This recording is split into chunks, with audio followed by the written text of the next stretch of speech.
석 달 시한부 인생 발목 잡지 말라던 자식들 어머니의 한마디. 형이 사업한다고 엄마 남은 재산 다 털어가고 그마저도 망해먹는 바람에 엄마가 저렇게 생병이 다 난 거니까 형이 엄마 간병도 하고 병원비도 내고 그러면 되겠네. 너야말로 챙길 건 다 챙기고 엄마 모시기는 싫다 이거 아냐? 그만두지 못해. 다들 그만해라. 아버지 돌아가셨을 때도 유산 갖고 그 난리를 치고 지금 내 앞에서 이딴 소리밖에 못하냐. 시한부 판정 받았다고 자식들 발목 잡을 생각 없으니 걱정 말란 말이다. 엄마 무슨 말씀을 더 그렇게 하세요. 저희가 지금 엄마한테 발목 잡힐까봐 이래요? 당장 엄마를 누가 어떻게 모실지부터 결코 가벼운 문제가 아니죠. 어떻게든 내가 다 알아서 할 테니 신경 쓰지 말고 정신 시끄러우니 애들 다 데리고 나가란 말이다. 60대 후반 서경화 씨는 한평생 남편이라는 울타리 안에서 남편을 의지하며 살아왔습니다. 22에 8살 연상의 남편을 만나 결혼했고 아들만 둘을 낳아 기르면서 딸이 갖고 싶었던 경화 씨는 못내 아쉬웠으나 아들 둘을 낳은 것을 두고 시부모님과 남편이 너무 좋아했고 우리 며느리 내 마누라 최고다 수고했다 하며 귀하게 여겨주셨습니다. 그렇게 며느리 사랑 지극하셨던 시부모님은 두 분 다 병수발 들 것도 없게 병원에서 큰 고생도 안 하시고 편안하게 돌아가셔서 마지막까지도 며느리 위해 주신다 싶어서 감사하는 마음에 더 많이 울기도 했습니다. 그렇게 시부모가 남편의 사랑을 담뿍 받으며 살았던 덕분에 경화 씨는 60 중반을 넘어선 나이에도 순수한 모습을 갖고 있는 사람이었고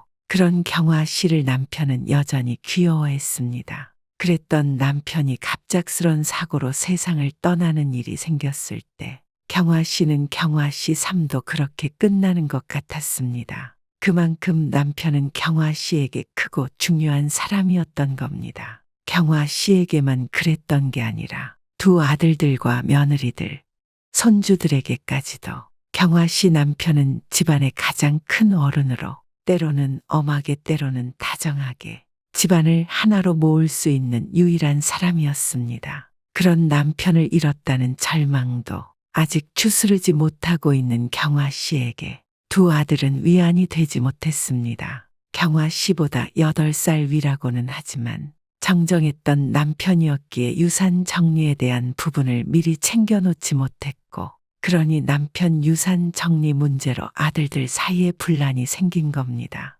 사는 게 호락호락하지 않고 팍팍하니 돈 앞에는 형제간에도 저러는구나 싶은 마음에 이해가 되기도 하고 짠한 마음이 들기도 하지만 아무리 그래도 아버지가 돌아가셨는데 애미 앞에서 아버지 유산 갖고 저러는 게 괘씸하고 서운하기도 했습니다. 그 꼴을 보고 있자니 남편이 없다고 아들들에게 의지하기는 어려워 보였습니다. 경화 씨는 남편 없이 혼자라는 생각에 덜컥 겁도 났고 자식 위하는 마음만 갖고 재산 미리 다 증여해줬다가 찬밥 신세만 됐다는 노인네들의 구슬픈 이야기들은 전에 내려오는 구전동화가 아니라 너무나도 현실적인 이야기들, 실제로 일어나고 있는 이야기들이라는 것을 알고 있기에 정신을 바짝 차려야 한다고 스스로 되뇌었습니다. 남편도 없는데 재산도 없이 자식들한테 외면받으면 큰일이니까 말입니다.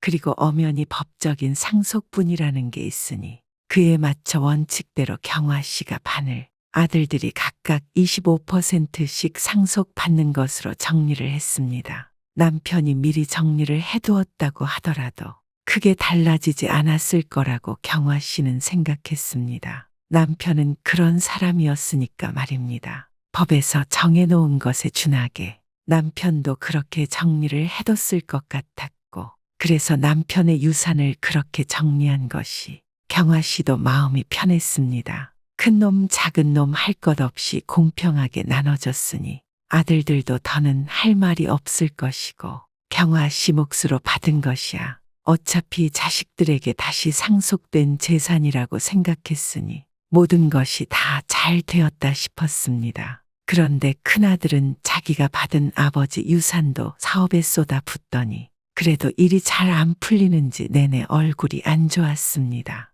결국은 경화 씨를 찾아와 돈 이야기를 하는 겁니다. 엄마, 도와주세요. 지금 들어가야 할 거 못 막으면 회사도 어떻게 될지 몰라요. 다 망하는 거라고요. 다 끝이라고. 너희 아버지 유산도 다 쏟아 붓는 것 같더니 그렇게 자꾸 돈만 갖다 붓는다고 해결이 되는 거긴 하니? 그럼 어떡해요? 가만히 앉아서 회사 넘어가는 거 지켜보기만 할까요? 할 수 있는 게 있으면 뭐라도 해서 살려봐야 할 거 아니에요. 어머님 형편이 안 되시는 거면 이 사람도 어머니께 이런 말씀 안 드리죠. 도와주실 수 있으신 걸 아니까 도와주십사 부탁드리는 겁니다.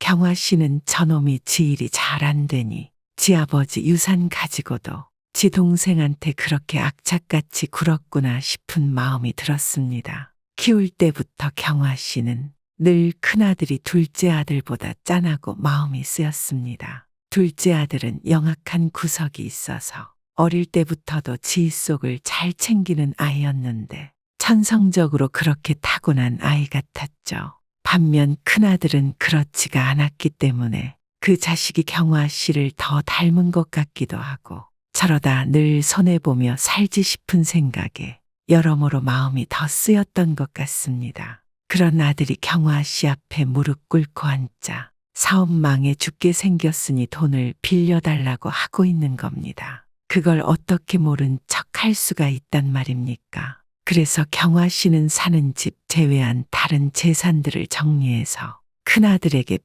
빌려줬습니다. 아들 형편이 언제 나아져서 갚을 수 있게 될지 모르겠지만 살 집이 있고 또 남편이 받던 연금도 일부 경화 씨 앞으로 계속 나오고 있으니 먹고 사는데 지장은 없겠다 싶었던 겁니다. 그런데 경화 씨가 재산을 정리해 큰아들 돈을 해줬다고 하니 그 소식을 들은 둘째 아들과 며느리가 찾아와 대놓고 서운하다는 감정을 드러내는 겁니다. 말했잖습니까? 둘째 아들은 영악하고 확실한 구석이 있어서 절대 손해볼 놈이 아니라고 말입니다. 형만 자식이고 나는 주워온 자식이에요?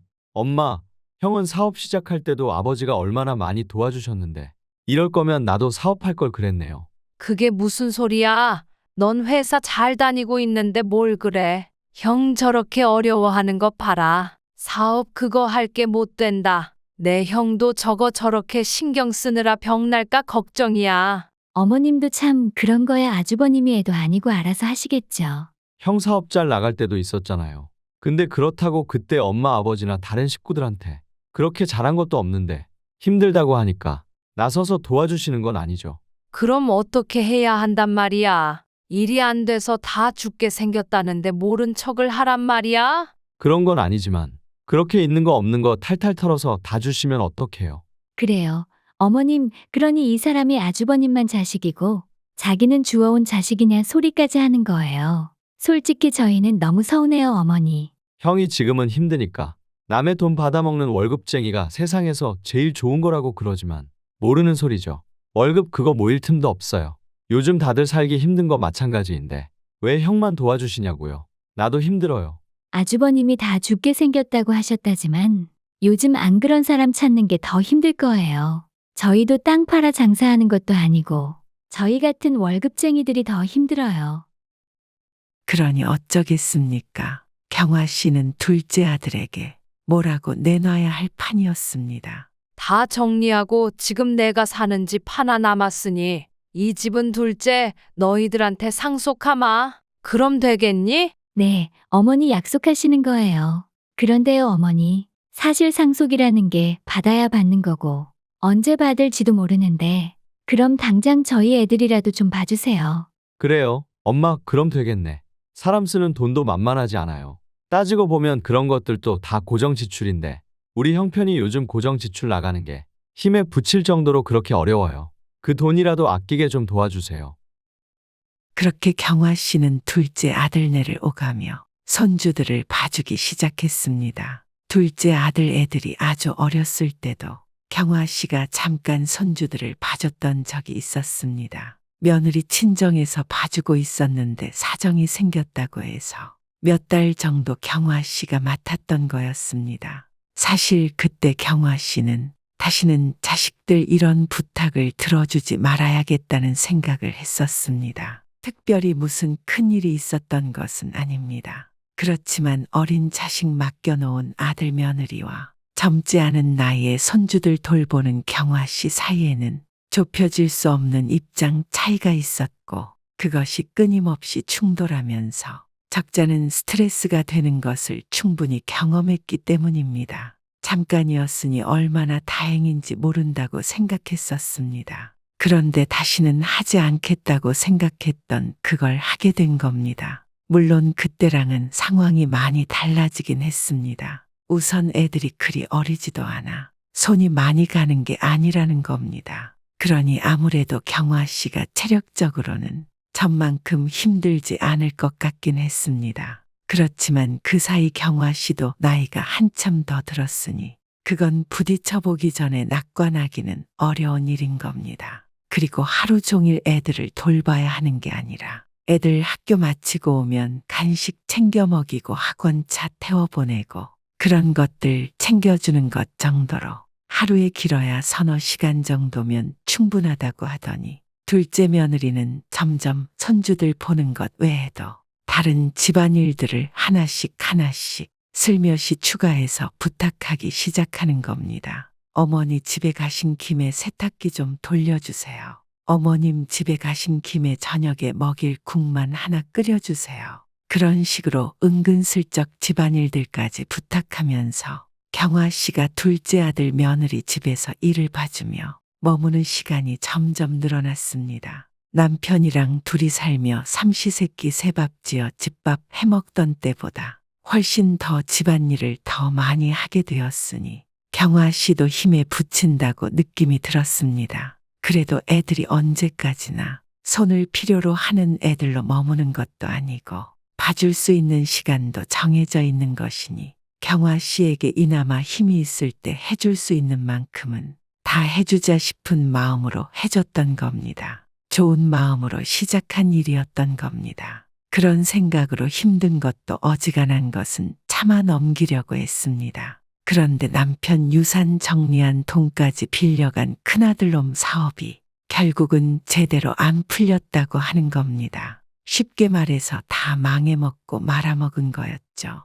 아들놈 축 처진 어깨만 봐도 속이 아파 죽겠는데 큰 며느리는 더욱 목소리가 커져서 그런 아들을 더욱 작아 보이게 만드니 경화 씨 속이 아니었습니다. 그렇다고 경화 씨가 큰 며느리한테 뭐라고 하기도 그랬습니다. 아들놈이 사업을 망해먹은 것이니 며느리도 힘이 들겠죠.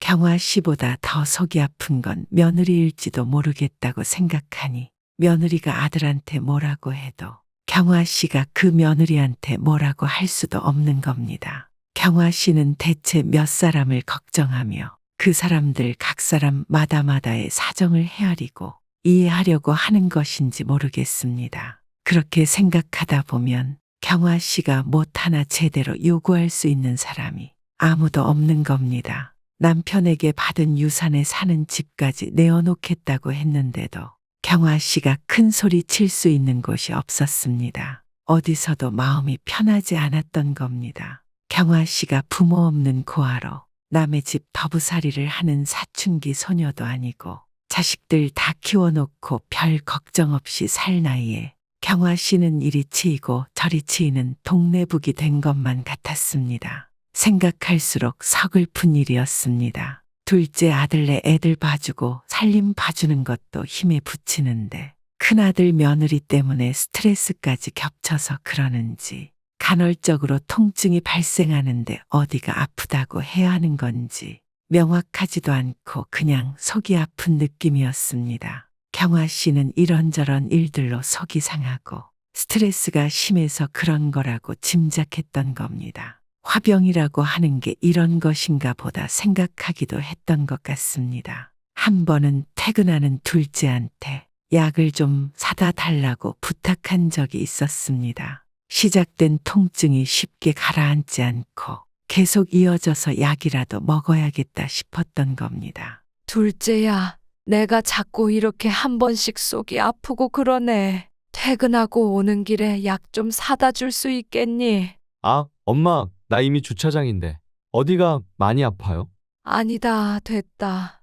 이러다 말고 그러는 거니 됐어. 신경 쓰지 마라.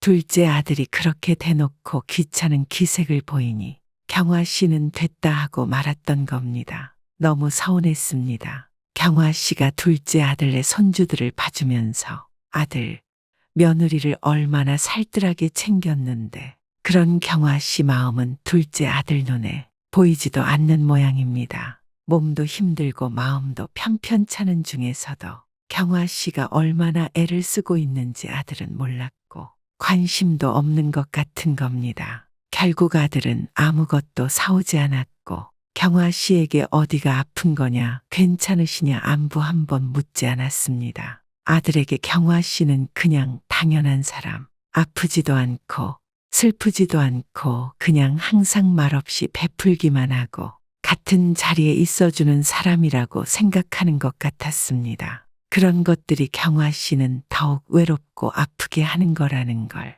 자식들은 모르는 거겠죠. 그러나 자식들과 상관없이 경화 씨 몸 아픈 것도 결국은 경화 씨 스스로 살펴야 하는 거라고 생각했습니다. 그렇게 생각을 하고 나니 심상찮은 통증이 더욱 거슬리기 시작했습니다. 벌써 한참을 나아지지 않고 경화 씨를 괴롭히고 있었으니 혼자서 별별 생각을 다시 시작했습니다. 원래 모르는 병이 제일 무서운 거 아니겠습니까? 이웃 중에 자식들 때문에 하도 속이 썩어서 장기가 다 꼬였다는 할멈이 있었는데 경화 씨도 설마 이게 장기가 꼬이는 건가 싶기도 했습니다. 그래서 그 할멈한테 자세히 물어보기도 했었는데 대굴대굴 구를 정도로 아프고 숨도 안 쉬어졌다고 하는 겁니다. 경화 씨는 그 정도는 아니니 괜찮을 거라고 생각하고 다행이라 생각했습니다. 자꾸 막연하게 속이 아픈 것 같으니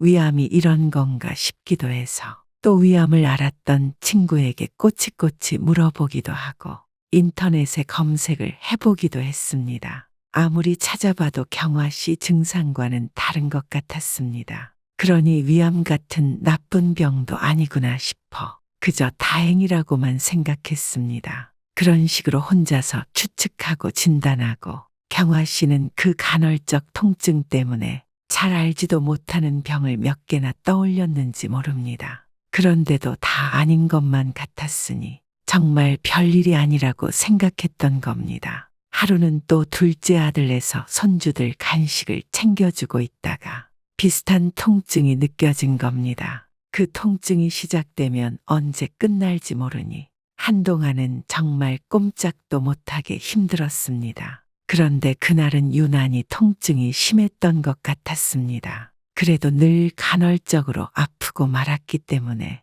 시간이 지나면 괜찮아지겠지 싶어서 잠시 쉬고 있었습니다. 그런데 시간이 갈수록 통증이 너무 심해져 도저히 안 될 것 같아서 바로 택시 불러 타고 병원에 갔습니다. 병원에서는 이런저런 검사를 하더니 담낭암이라는 진단을 내리는 겁니다. 담낭암이라는 게 자각 증상이 있어서 병원을 찾을 경우는 거의 3, 4기에 해당한다고 보시면 됩니다.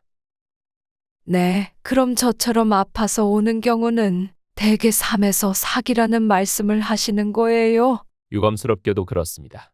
솔직하게 말씀드리자면 수술도 불가능한 상태라고 말씀드려야 할 것 같아요. 죄송합니다.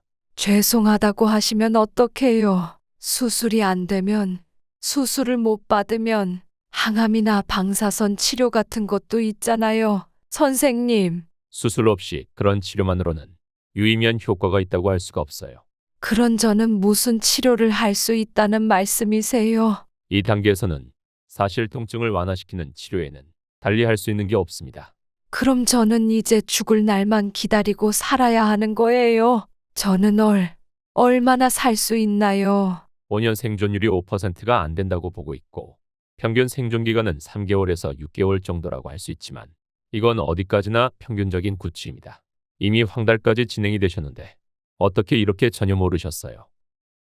의사가 딱하다는 표정으로 그렇게 말하니 경화 씨는 그제야 그러고 보니 그런 것 같기도 하다는 생각이 들었습니다. 경화 씨는 사실 거울을 그리 자주 보는 사람이 아니긴 합니다. 그런데 경화 씨뿐만 아니라 자식들도 누구 하나 경화 씨 안색이 변했다는 것을 알아본 이가 하나 없었다는 겁니다. 이제와 그런 이야기들이 다 무슨 소용이 있겠습니까? 경화 씨는 자식들을 불러놓고 사실대로 말했습니다. 3개월, 6개월 어쩌고 하지만 당장 내일 어떻게 될지도 모르는 것이니 남편 죽었을 때처럼 자식들 황망하게 할 수는 없으니 미리 알려줬고 남은 시간 자식들과 의미 있게 보내고 싶었습니다. 담당함이 힘든 암이긴 해요.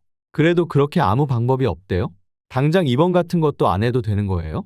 아무리 그래도 그렇게까지 진행이 되는 동안 어떻게 전혀 모르셨을까? 겉으로 보기엔 이렇게 멀쩡하신데 말이에요.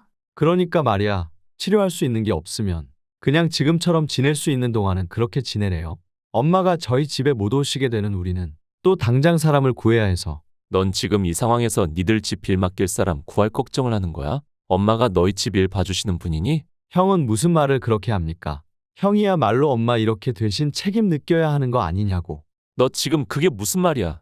형이 사업한다고 엄마 남은 재산 다 털어가고 그마저도 망해먹는 바람에 엄마가 저렇게 생병이 다 난 거 아니냐고요. 누가 들으면 진짜 뭐 엄청나게 도움받은 줄 알겠네. 엄마가 해준 돈이 그렇게 큰 돈도 아니고 애초에 그걸로 막을 수도 없었는데 무슨 소리 하는 거야? 그럴 거면 그 돈 뭐 하러 가져다가 망할 사업에 넣었어요. 예? 형한테 도움이 됐든 안 됐든 엄마 전 재산을 형이 다 날린 거니까 형이 엄마 간병도 하고 병원도 모시고 다니면서 병원비도 내고 그러면 되겠네. 이게 진짜 네 말처럼 그나마 다 말아먹었는데 병원비 낼 돈이 어디 있다고 그래. 너야 말로 엄마 집 받기로 했다면서. 그게 훨씬 실속 있는 건데 무슨 소리야? 서방님 정말 너무하시네요. 어떻게 형한테 그렇게 말해요? 솔직히 우리가 받은 돈보다 이 집이 더 재산 가치 있는 건 맞잖아요. 게다가 동서는 어머님이 우리 돈 해준 거 빌미 삼아 애들 맡기고 그러면서 어머님이 동선에 이것저것 살림 살아주셨잖아요. 그렇지, 그거 사람 쓴다고 생각해봐. 그 돈이 얼마냐고. 그리고 어머님이 애들만 딱 봐주셨던 것도 아니잖아. 어머님이 알게 모르게 동선에 살림이 쓰신 돈도 적지 않을 거 아냐. 그러게, 그렇게 챙길 거 다 챙겨 먹었으면서 말 그렇게 하는 거 아니지. 재수 씨도 그러시는 거 아니란 말입니다. 잘 알지도 못하시면서 그런 말씀 마세요. 어머님 집이야말로는 주신다고 하셨지만 그건 어떻게 될지도 모르는 거고 저희 입장에서는 뭐라도 받아야지. 그럼 가만히 있었어야 한다는 말씀이세요? 막말로 엄마가 언제 돌아가실지도 모르는 거고 그러니 우리 입장에서는 뭐라도 받을 수 있는 게 있으면 받아야지. 어떻게 가만히 있어요? 그럼요. 어머님도 그걸 아시니까 그렇게 도와주신 거 아니겠어요? 어쨌거나 이제 어머님 집도 곧 받게 될 테니 결론적으로 동서는 수지 맞은 거 맞는데 뭘 그래. 형수 계산 참 이상하게 하네. 그걸 왜 결론적으로 말합니까? 우리가 처음부터 이렇게 될 줄 알았던 것도 아니고 이건 순전히 우리 운인 거지. 그걸 형네가 뭐라고 할 건 아니지 않아요? 너 이 자식 말 다 했어? 너야 말로 이런 식으로 나한테 뒤집어 씌워서 은근슬쩍 엄마 간호 나더러 맡으라고 이러는 거 아니야. 내가 모를 줄 알아?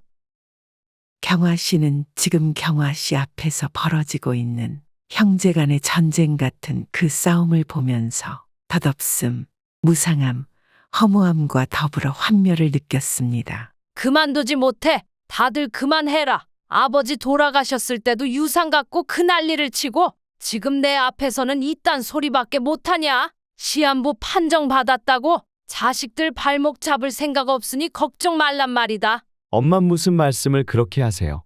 저희가 지금 엄마한테 발목 잡힐까봐 이래요. 그리고 아버지 유산도 그렇고 이런 문제도 이딴 소리라고 할 수는 없는 문제잖아요. 당장 엄마를 누가 어떻게 모실지부터 결코 가벼운 문제가 아니죠. 남편 죽었을 땐 남편 유산 갖고 그 난리를 치더니 경화 씨가 암에 걸려 시한부 판정을 받아 언제 죽을지 모른다고 하는데도 그런 경화 씨를 앞에 두고 지 자식 맡길 걱정을 하질 않나. 엄마 돌보는 거 서로 미루고 네가 많이 받았네.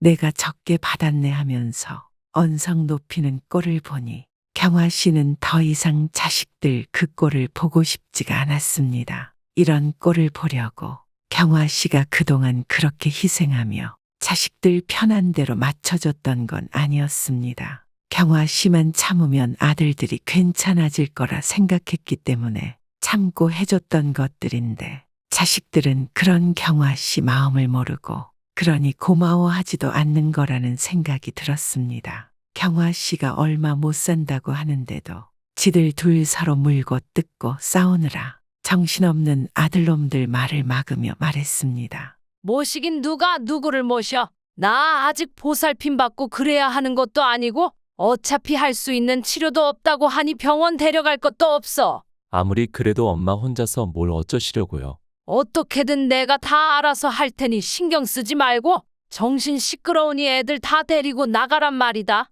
요양원을 들어가도 내 속 편한 게 제일이지. 엄마도 참 아들이 둘씩이나 있는데 엄마를 왜 요양원에 모셔요? 그럴 상황이 된 것도 아닌데 사람들이 욕해요. 사람들이 뭐라고 하는 게 겁나냐? 내 엄마 송분 들어지는 건 아무렇지도 않지. 글쎄 다 필요 없으니 나가란 말이다. 그렇게 자식들을 싹 다 쫓아내며 경화 씨는 애미가 아프다고 해도 걱정하는 자식도 없고 애미 몸 상하고 있는 거 눈치채는 자식도 하나 없는 게 세상에서 가장 서러운 일이라고 생각했는데 자식들이 경화 씨에게 그보다 더한 것들을 보여주고 있는 걸 본 겁니다. 애미가 언제 죽을지 모른다는데 이 상황에서도 돈 얘기나 하고 있는 것들이 무슨 자식이냐? 그런 것들은 자식도 아니고 그런 자식은 없는 게 낫다. 나 죽을 날 받아놨다고 너희들 발목 잡을 생각 없으니 오늘부로 연 끊고 살자. 연을 끊고 살자니요. 엄만 무슨 그런 말을 그렇게 쉽게 해요. 쉽게 해?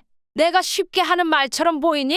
내가 죽을 병에 걸렸다고 하는데도 내 몸 걱정해주는 자식 하나 없다는 걸 보고 뭘 기대하겠니? 나도 내 살 궁리할 테니 너희들도 각자 알아서 살아.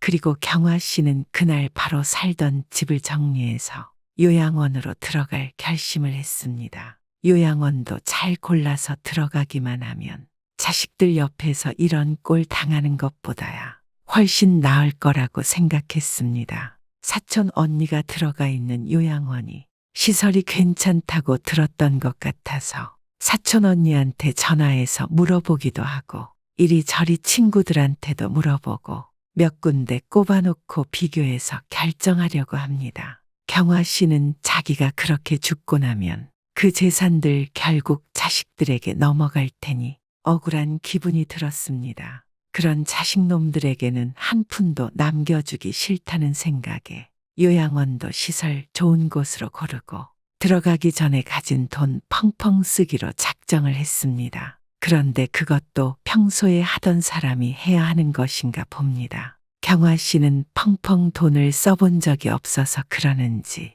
돈 쓰는 것도 쉽지 않다는 생각이 들었습니다. 평생에 쇼핑을 그렇게 해본 적이 없었으니 그런 거 좋아하는 친구들 불러 쇼핑도 하고 여행도 다니기로 했습니다. 어차피 몇 달 살지도 못할 테고 언제부터 통증이 견디기 힘들게 심해질지 모르니 몸이 조금이라도 살만할 때 할 수 있는 거 다 해볼 생각입니다. 빈손으로 왔다가 빈손으로 가는 인생이라지만 지금껏 경화 씨 자신을 위해 살지 못했던 것이 억울해서라도 그 한은 풀고 죽어야겠다고 생각했습니다. 자식들한테 남겨주기 싫다는 생각으로 돈을 쓸 작정을 하니 그런대로 돈 쓰는 재미도 있는 것 같았습니다. 이렇게 가벼운 기분으로 살면 경화 씨 몸에서 자라고 있다는 나쁜 암 세포들도 다 몰아낼 수 있을 것 같다는 생각이 들 정도였습니다. 경화 씨는 그때 깨달았습니다.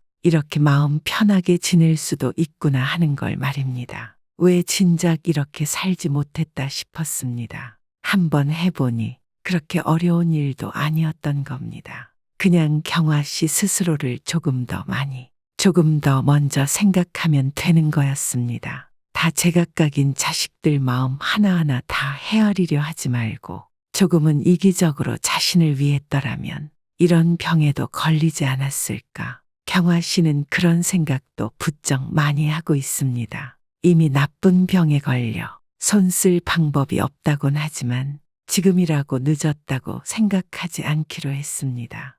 이제라도 이런 걸 깨달은 게 얼마나 감사한지를 생각하기로 했습니다. 그렇게 경화 씨 자신을 먼저 생각하며 하고 싶었던 것들을 하며 경화 씨에게 주어진 시간을 소중하게 끄는 동안 아무리 쓴다고 써도 다 못 쓰는 경화 씨의 재산은 경화 씨가 죽은 후 경화 씨처럼 쓸쓸한 독거노인들 위해 좋은 일 하는 단체 같은데 기부할 생각도 있습니다. 자식들은 경화 씨가 정말로 집을 내놓을 걸 알고 그제야 경화 씨가 단단히 마음먹은 걸 알고 아차 싶었는지 매일 같이 찾아와서 잘못했다고 빌고 다시는 안 그러겠다며 우애 좋은 형제 행세를 하는 쇼까지 벌였지만 경화 씨 눈에 이제 그것들은 더 이상 귀하고 예뻤던 내 자식이 아닙니다. 천하의 못된 것들, 파렴치한 페류나들에 지나지 않는 겁니다. 경화 씨는 얼마 남지 않은 자기 생의 소중한 시간들을 그런 것들에게 낭비할 생각이 추호도 없었습니다. 그 사이 경화 씨가 깨달은 것들로 경화 씨는 이미 다른 사람이 되어 있었습니다.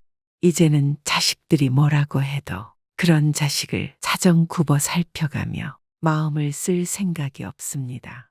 그랬던 시간들을 후회하고 있는 만큼 다시는 그럴 일은 없을 거라고 생각합니다.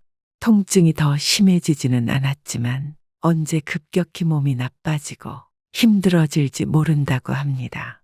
그것 또한 경화 씨에게는 큰 공포입니다. 경화 씨는 남은 시간 동안 그런 공포로부터 초연해지는 연습을 하면서 지내려고 합니다.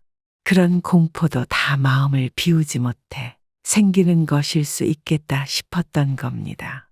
경화 씨는 미련 없이 살다가 먼저 간 남편 만나러 가야지라고 하면서 오늘 하루는 경화 씨 스스로를 위해 또 무엇을 할 것인지 고민하고 있습니다.